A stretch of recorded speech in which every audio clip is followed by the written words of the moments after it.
Okay. Next ball game we got on Sunday, January 15th, on YouTube at 7 p.m. Eastern Time. Now, mind you, we might have a little pregame action that Cam drops on us a little later this week, so pay mind to that. But the kickoff is at 7 p.m. We have Baltimore Crabs at the new Atlanta Swarm. Who you got, Dutch? Well, Baltimore was fourth in the league last year defensively. Lost their defensive coordinator. I wonder where he went. Have any idea? And Mark Chisholm, the new owner, I shouldn't say the new owner, but the new owner to the league, gets his first brand new franchise, Atlanta Swarm. His DC defense last year finished 8th in the league. And I found this number to be shocking. And you might as well. Did you know Baltimore's offense was only good enough for 11th last season? Yes. Yes, I did. I actually thought it was a little higher than that. But that being said, I had to really look at this game and really analyze this one a lot, because Atlanta just piques my interest more and more that I look at them. And a lot of it has to do with the fact that I like the way they spent their money. They do have the bronze quarterback, but they put 4 abilities on him. I think that's going to be huge. I believe I've said this here on the air. To me, I think a bronze 4-ability player, I don't care the position, is good enough to be is equal to a silver player. And they did the same thing with their linebacker, Quintus Shine. They have 3 other defensive players at the bronze level with 3 abilities. I think that's huge. They spent the 4 abilities with $12 million on their running back. They got that defensive tackle at gold. The silver tight end is interesting. They got Nick T. Quick from Santa Fe, which is now Mexico City. So I was like, okay, this is a nice little interesting build. So then when I went to Baltimore, they got that gold linebacker like always. Castro Patron, I'm sure he's ready to eat. He's going to be getting some big hits. Got the gold running back. And on top of the gold running back, they got a gold receiver. And then there ends up being 3 more wide receivers on this team. 2 of them at the bronze level. And then there I go with that cash money spending. They have 4 abilities on a wide receiver. To me, it makes him just as good as Mike Osai, who's a 2-ability silver. Deshaun Miller is a 4-ability free safety. And he is the leader of the free safeties because Aaron Lee is a 2-ability when they run their nickels. So that's where I got interested. When you got 4 wide receivers, but then they have a gold running back on top of it, that tells me they're going to actually be able to mix it up and do a lot of different things, and they don't have to constantly be in 4 wide receiver set. Although I'm a firm believer if you spend your money on the guy, he should be on the field at all times, because to me it would just be a waste. But in breaking down this game, Atlanta has a big question mark, and that's Taco. As Mr. Robert Boas, baby brother of mine, he's calling the shots offensively. I know what he can do outside of the SFL, but does that move into the SFL? Will it work as much in the SFL? Until I see it, I can't put enough faith in that team. So for me, I'm going to take Baltimore in this game. But this might be the game where, of all the games that I'm not picking a team, this might be the game where that team I'm not picking and would be the least surprised if they win of all the games this week.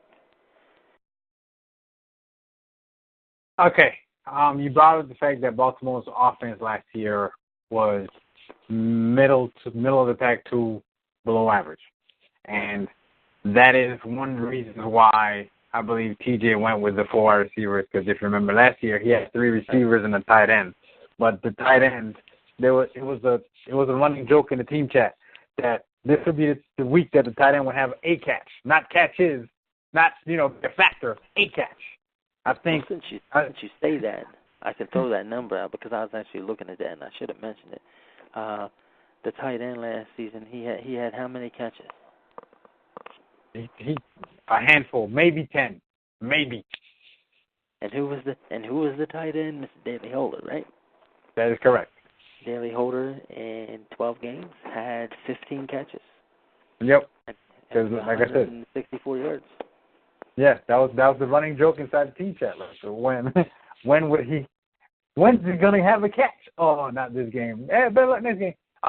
So that's why I guess he shied away from tight end and just said, let me make him a receiver. Let me deploy the full wide like Dallas has shown to be a successful type of build, and then to spread defenses out.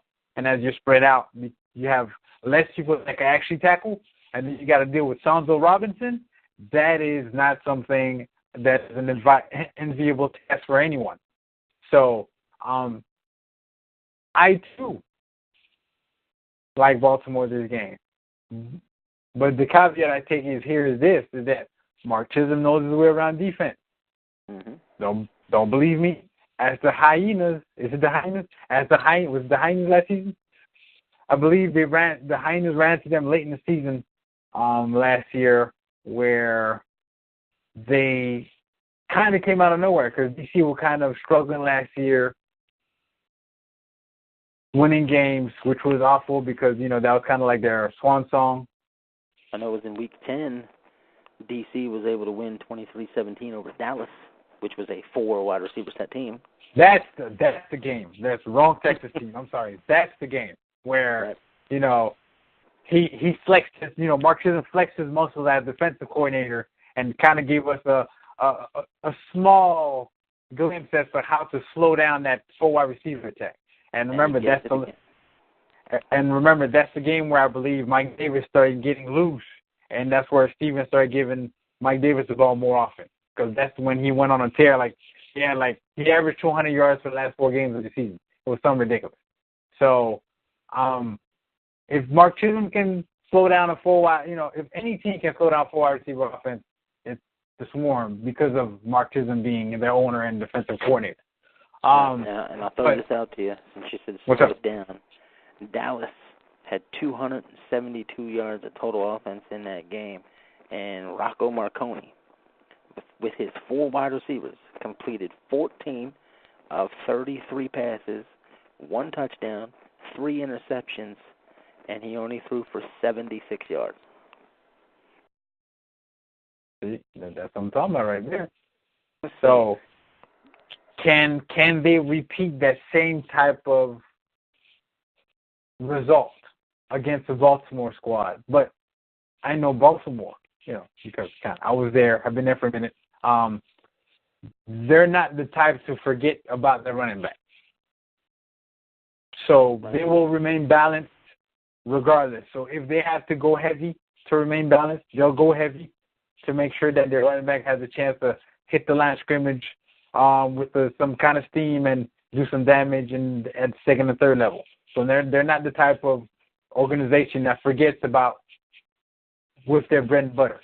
And what and what creates mismatches in the secondary is leaning on your running back to force them out of their 2-deep shell and have one-on-one outside, and then you see a goal wide receiver streaking down the sideline. That's Baltimore's calling card. So that's why I like Baltimore, because they will remain balanced, even though they have 4 wide. They have a history and track record that says exactly that. So that's why I like Baltimore in this matchup.